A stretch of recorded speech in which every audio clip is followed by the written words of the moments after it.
Welcome to One Trust podcast experience with Sathvik Boston and Zachary Weaver.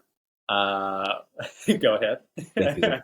No, I was just gonna do that again. We are a professional podcast. We are professional enjoyment experts. Yes. Self-proclaimed. Did you doing this exercise? Reminded me. Did you have another singing class with Lucy? Not today. They're actually traveling in the Bahamas this week. Oh, it's Lucy's parents' 50th anniversary. They're, I believe, on a cruise. They're on a boat, last I saw. They were telling me about this on Sunday. So not today. We're going to pick it back up next week. We're going to have 3 more classes to finish the course, the second half of the course. So I've just been practicing. I've been noticing how my energy is coming more from my solar plexus, which is cool. Yeah, that's all I got to say about that. Perfect. Yeah. I have been doing the more often, which is cool. We were talking last week about how that can be incorporated into the healing sessions, into coaching, into group coaching, one-on-one coaching, as a way to release these stored emotions in our body, which may not be serving us anymore. So it's really cool how these little puzzle pieces fit together, how they are continuing to fit together. And you asked me about going within and the importance of that. One episode isn't enough for me to talk about all that, but it's really cool to experience life where your internal world starts to reflect, or your external world starts to reflect your internal world. And the more you continue to build a foundation of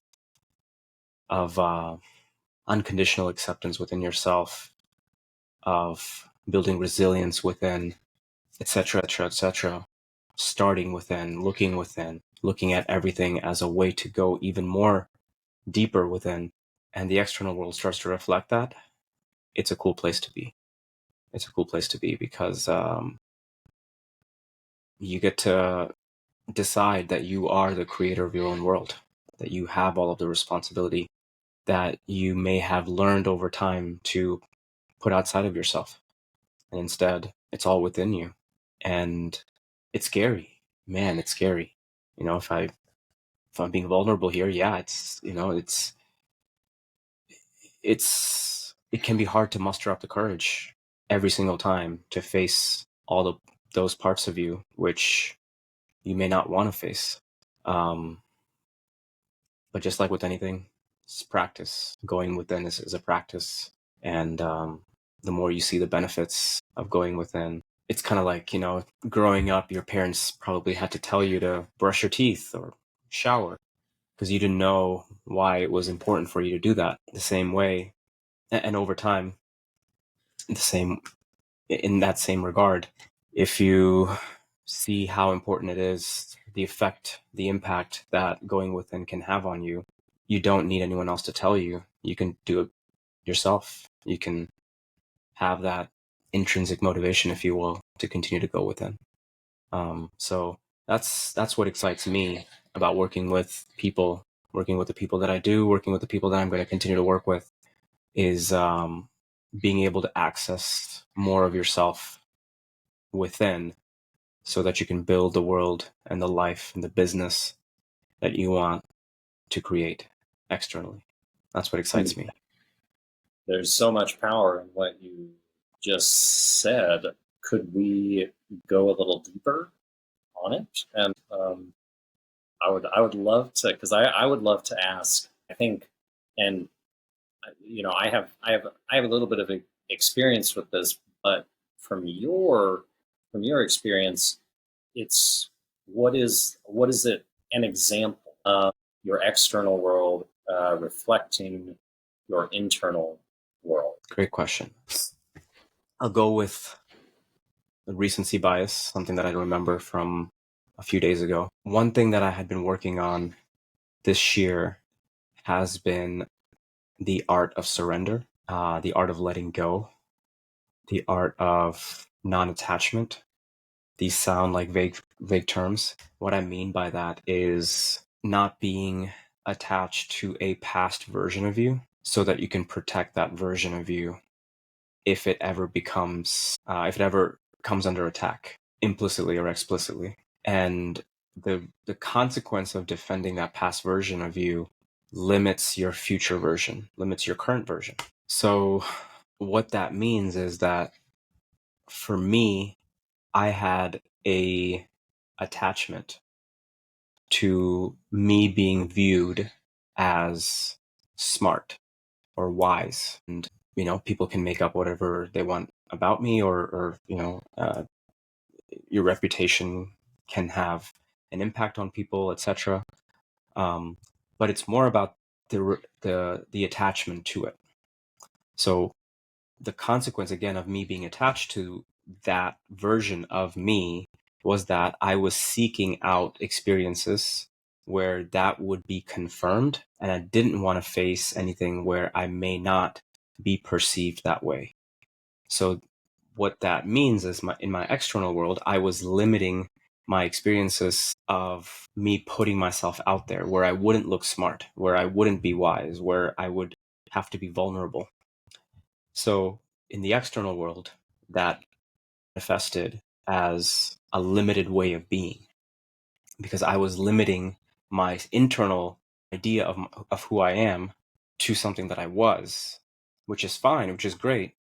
It's not like maybe a negative thing, but there are also negative things that I was also attaching to in the past. But by negative, I mean something that is not fully unlimited. That is not like any past version of yourself is probably limited in some way in comparison to a future version of you. So having an attachment to that past version of you prevents you from expanding into the future. And if that's what you want, it's fine. Maybe you're okay with I want that. I'm cool with being viewed as that. And I'm going to continue to be that.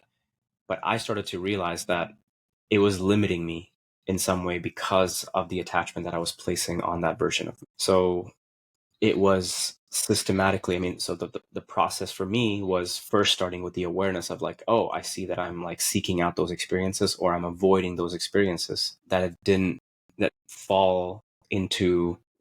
wasn't in line with what I believed about myself or what I wanted to feel good about myself about. Once I got the awareness, it was like, okay, let's just give it some space to breathe, not try to change it immediately. That's what I think most people immediately go to is, I see something wrong with myself and I'm gonna judge it. I'm gonna try to change it. I'm gonna, figure out what to do about it, all that. But just for me, for my personal experience, what I've realized is just give it space. Just give it space. You've seen it. Just give it space and try to, be meta about it. Just to see that it's happening. And you might notice again that it's happening, an hour later, a day later, a week later, whatever. Once you've given awareness to it, now you're better able to pick it up the next time and the next time and the next time. And each subsequent time that it comes up is an opportunity for you to catch it quicker and just see it play out. Like, I see that I was saying this because I was triggered to, or, someone said this or whatever. And each time that happens, you can start to see, okay, I don't have to be attached to that. And I can allow myself to choose a different emotion, a freer emotion than the one that I was used to. I don't have to be bound by it just because I'm seeing it. And you can choose to continue to, be the same way that you were before, but at least now you have the option. So it won't happen overnight, very likely. And you will have experiences where it's like, I thought I worked on this and now it's coming back again. Like, I thought I had like given my awareness to it and then it's back again. Or maybe it comes back even, with a vengeance. But that's part of the processing of our states of awareness around how we interact with ourselves and thereby interact with the world around us. And we can start to also, at that point, one thing I'd also add is we can start to be grateful for the experiences which show up in our life, which shine a light on what it is that we have intended that we want to work on. So it's like, this person said this, and I can see that I'm triggered And before I would have maybe just lashed out immediately. Now there's at least a slight pause. I'm still feeling that anger. I'm still feeling some kind of way about it, but at least I can like be more aware. And the next time that happens, okay, I can see that I'm noticing something coming up, and I can kind of maybe be a little bit more playful or at ease with the situation. And then eventually, over time, over multiple tests, if you will, from the universe, which each one you can be grateful for, you can start to see that this has come up again and this has really no effect on me anymore. And that's when the external world again has matched your internal state of equanimity, and you're creating that external reality to match, because now the universe does not need to show you those experiences so that you can up level. You've kind of consistently passed that test, so it'll show you other experiences of things that you need to work on, but those experiences don't need to have that weight, that emotional charge within anymore. And again, they might come back again just to see, did this guy really learn his lesson? And then it'll come back, and again, you can be grateful. And maybe you fall a couple times, but you keep going with the flow. And as long as you get to that awareness state, that acceptance state, and that gratitude state in that process, it becomes an intimate relationship with the universe, a dance with the universe, which is I don't know, it's a cool place to be. Long answer to your question. It's a great answer. And I was curious when it comes to, so you have the inner, you have kind of the peace part where you're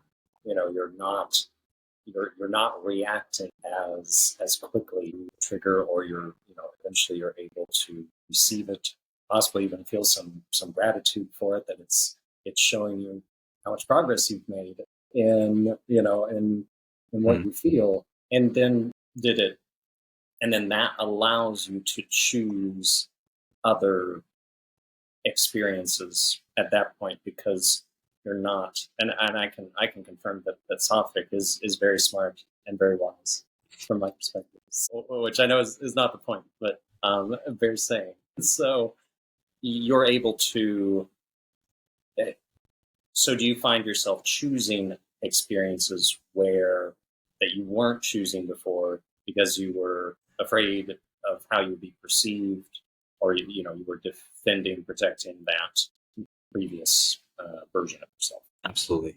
I'm free to choose other experiences. I'm free to invite other experiences, which don't necessarily need to confirm that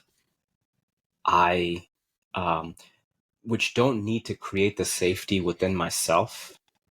I don't need to seek that external safety of the universe is confirming to me that I'm smart and I'm wise or whatever. I know that already within, but I'm not attached to it. And because I'm not attached to it, I don't need to seek those experiences. I can now choose other experiences which help me to continue to expand and be less limited. Yeah, I feel like that even went a layer deeper, where you know for yourself that you are smart and wise, and even more than that, allowing yourself to be more than that. Is it like you're giving yourself the experience, so you don't have to have the external validation of it, and so you're both giving it to yourself, and you are at peace with not being perceived that way. Is that accurate? Yeah, you could say it's the best of both worlds. Wow, I love it. Yeah. Thank you so much for digging into that. Yeah. And like I said, it's also your intention of, I want to work on this. Like, there's a part of me which I feel limited by. I am triggered by events like this. I get annoyed by something like this, or I get frustrated by this, or I get angry about this, or I get, I have grief around this, or whatever it is. I would say, just start with that intention of, okay, I want to feel this as much as I need to feel it, and I would like to process it. and get to a point where I don't want to be triggered by it anymore, or it doesn't have any power over me anymore. Now, once that intention has been set, you can start to become aware of when it comes up, and just give it space, and just give it space, and just flow with it. So I would say it starts with the intention, then it's the awareness, then it's the acceptance, and then it's the gratitude. Awareness, intention, acceptance, gratitude. It's a nice flow. Yeah. And I can really feel, that's so nice, because the awareness is such an easy place to step on in some ways. Or I don't know if easy, but it's maybe not. It doesn't feel labor intensive. It doesn't feel like a labor intensive first step. And then intention is not, and then it's almost, it's right there at acceptance that I kind of feel that and maybe this is just in me, right? At acceptance where I feel, well, like that feels like a little bit of a hill to, and then, but then the gratitude I can see flowing very nicely. So it's kind of, it's a little story arc. And so that kind of feels like, yeah. I just noticed, by the way, also that it's the acronym for Gaia backward. How amazing! Did you know? And you just noticed that? I just noticed that. Yeah. That's fantastic. Gaia is also go all in agency. It's the acronym for that. Gaia, for those who don't know, is the ancient name for the living, breathing organism that is our Earth. It's feels powerful to me to be connected to that energy. Absolutely. And we had Sathvik had proposed the name of Team Gaia for our podcast, and then I wanted something broader, and we already had the name One Trust, so we kind of went with that. But do you want to talk a little bit about Team Gaia and the vision there? The vision is still unfolding. Had a lot of clarity that came through last night. It's still, like I said, it's still developing, but I'm excited about how we will start to interview guests who are going to be a part of Team Gaia, who can, be on our platform and can clarify and share their message to the world, their takes, if you will, with the world, and invite people to join their mission, get people excited about what they're doing, get themselves more excited, get inspired. That's what excites me, is a framework. Just like you just asked me this question about, since we've been working together for almost 2 years now, what maybe one of my big ideas is, which is to go within first. And, when you ask me that question, it's like I can talk endlessly about that, especially when, you can ask such awesome questions like you do, and be present with, what I'm talking about. That's what we want to cultivate with whoever we're inviting, is to give a space for people to share what it is that is so meaningful to them. And I really think that's what's missing in the world, is a place where people can share what it is that it's so that makes them come to life. I felt the energy there when you were talking about, what's missing in the world. And then I was immediately like, wow, is that true? Is that it's missing in the world? I was thinking maybe it is. So let's tell me what you think is the closest thing to that you've experienced or seen, maybe on any scale. Great question. What comes to mind for you? Gosh, I think about kind of communities that set that intention of, we're going to talk about what, we're going to talk about what lights us up. I'm thinking about, kind of spiritual communities.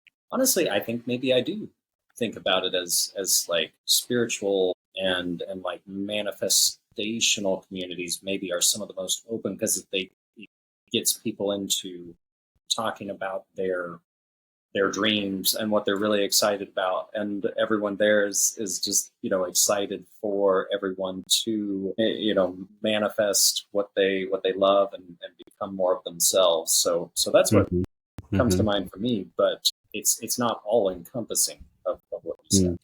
Definitely not. And it would be lofty for us to say that we are going to be all encompassing, especially from the get-go. I think there are bits and pieces of what we can provide, what we can offer, and over time it can hopefully grow. The first thing that came to mind for me was like co-working spots, accelerators. Coming from the startup world, you go to these, you get invited to, or you attend, even like things like hackathons, and I also thought of like something like the X Prize, grand challenges, things like that, which kind of bring people together around a common aim. Or the aim could be something like just cross pollination or collaboration amongst like-minded people, so that they can inspire each other, build with each other. So that's, I think that with COVID, a lot of that has obviously become digital, and it's allowed people to connect online who never would have maybe had the chance to do that. Case in point, you and me. Like if Alan had interviewed you only in person, I wouldn't have known about it. But he interviewed you on Facebook, and I just so happened to check that out, and we connected. So I really think that technology these days is helping us to collaborate and connect in ways that we've never had a chance to in any other time in human history. And it also leaves open the possibility that people might use the technology in not so much in the best interest of everyone. And so it gives us an additional opportunity. It gives us an additional advantage when we are coming from that perspective of we are doing this for the greater good. And, it's just about sharing our energy in the world and providing a platform. And if it, turns out to be, in any measure of successful, great. But even if we do this and there's a handful of people who are benefiting from this right now, I would say you and I are benefiting from this already, from doing this. And as we continue to build on that, hopefully it becomes a sustainable fuel. And, there's such a thing in the startup world that we talk about called product market fit. And I'd like to sometimes add a third thing in there, product market zeitgeist fit. So when the world is ready, and the product, right now the product is, this platform and what we're building, starting from within, and the market, when they're ready, the opportunities and the resources will converge to make something like this happen. So as long as we continue to do it in the right energy, in the most uplifting energy that we hold ourselves accountable to for each other, who knows where this will go. Love product market zeitgeist fit. That's such a I mean that's amazing. That's just so smart and so visionary to take that into account. Gosh, well, is there anything that you want to talk about? I appreciate you letting me kind of ask you questions and appreciate that too. tease things out. But I know we wanted to talk a little bit about maybe the video uploaded that we recorded last week and behind the scenes. Yeah, like I said, so we're still winging this. So last week we had our first podcast episode, which I was playing around with to see what clips we can use for short format, like YouTube Shorts, TikTok, etc. So that's something maybe we can discuss offline, given what we've already covered here in this video. There's things that you learn only by doing. So I learned a little bit about what contributes to my enjoyment about not only these sessions, but also in like putting the material out there for people to to consume, and how can people take the next step? So, like let's say someone's watching us, probably someone is watching this. What can they do next if they're interested? Do they just binge watch a bunch of our episodes and you feel inspired, or maybe they learn something? I don't know. But like, what's next? I'm curious about how we can facilitate that, which again would be something in alignment with the world that we want to build. So yeah, that's I'm curious about how we can start to do that. And I think one thing that's made it easier for me these days is not so much to worry about what we're going to do 3 months from now, 6 months from now, but just this, we know what we need to do now. We know what makes us enjoy the present moment more, and let's just focus on that, which is to, put these out consistently, and, drops of wisdom are going to start dropping in and allow us to go with the flow in growing this where it needs to go. Feel complete with this episode? What about you? Do you feel complete? I think I feel complete with the episode, especially if we are maybe going to talk about some of the behind the scenes things offline. Yeah, I feel good. Thank you. Nice. Maybe I'll leave it open to anyone that's watching this. This is probably going to go up over the next few days in June 2024. If you guys have any feedback, right now it's just me and Zach talking, but whoever's watching, if you guys have any feedback on what we're talking about, where we are taking this, where you want more clarity on how you can maybe contribute, if you're interested about how to join the discussion, really anything, if you'd like to join the discussion, that would be pretty cool, so we're open. We're focused, but we're open. I'm going to put it that way. I like that description. That does feel like the okay. Well, yeah. On that note, with Sathvik, yes, we'd love to talk with you. So on that note, this has been the One Trust podcast. Thank you, guys. Thank you, Zach. Until next time.